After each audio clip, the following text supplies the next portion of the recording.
In the context of a union, scabbing is a pretty strong and pretty negative concept. When people scab, they're effectively betraying their union peers during a strike. Because it's such a huge deal, it's important we use the term intentionally and accurately when discussing the union strike. Scabbing is a specific act that undermines fellow workers and their efforts to fight for workers' rights. Note, all scabbing is undermining your fellow workers, but not all undermining is scabbing. There are many ways to undermine your fellow workers that aren't considered scabbing, but any undermining action, scabbing or not, has negative personal, professional, and social consequences in addition to weakening your peers' push for better rights in the workplace. For example, when a union construction job goes on strike and union or non-union workers go back to that job and keep building, those workers are considered scabs. In our video game strike, there are certain union games that are struck, and union or non-union workers that go to work on those games are also scabs. In a perfect world, all workers would always be in solidarity with each other during strikes because strikes happen in order to push for protections for all workers, even the ones who would scab. On a separate but related note, this'll circle back around, I promise, workers can attempt to unionize a job or location that isn't already union, and this is called a union drive. Union drives may happen when workers reach an intense pain point with their employer. This is something that can happen all at once, like a contract change for the worse, or it can happen over time, like they are no longer being paid a workable living wage. The workers recognize that labor unions help combine their collective leverage and help them negotiate for the things they need, and they also help to hold their employer accountable once both sides agree on terms and enter into a union agreement. Now, SAG-AFTRA already has national jurisdiction over the video game acting category. However, not every company is signed to a union agreement, so actors may encourage these companies to sign their projects to union agreements for better protections and accountability. The actors may also add pressure by not auditioning, not accepting roles, nor coming in for recording sessions for projects they wish to flip union. The more actors that do this, the greater the pressure on the company and the greater likelihood of a flip,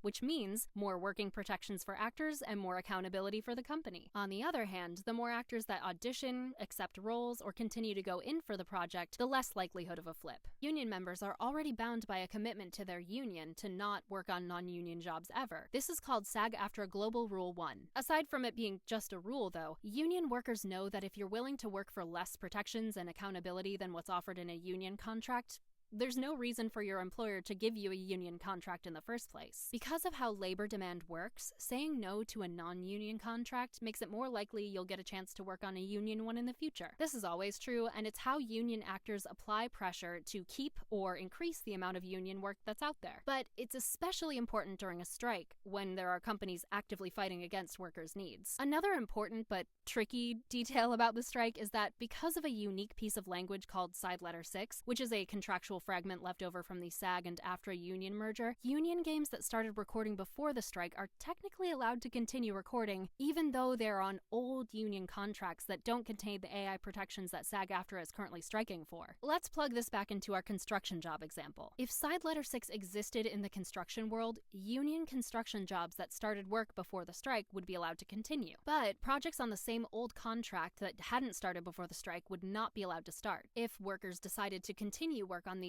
Side Letter 6 jobs before the strike, they would technically be allowed to, and they wouldn't be scabbing. But they would be working under the very conditions that were so bad that the union decided to strike in the first place, and therefore they would be wide open to unfair treatment and unsafe working conditions. They'd also be showing their employers that they're fine with their unfair working conditions, and that undermines the efforts of their union peers striking for better conditions. Many actors are refusing Side Letter 6 work for similar reasons. They're allowed to work on these games, but they don't want to because they don't have the protections that they need and that they're currently fighting for. When actors turn down union jobs on an old contract or non-union jobs during a strike, they do this hoping and trusting that another actor won't audition or go in to replace them, especially if this is a character that they have been playing for a while. Being replaced is always painful, but it's extra painful when the replacing actor is undermining the solidarity effort for protections that would help them too. Right now, struck union games on the old contract, and non-union games alike all lack the AI protections and accountability that the new SAG-AFTRA agreements have. Because of this, all of these categories of games are unsafe to work on right now,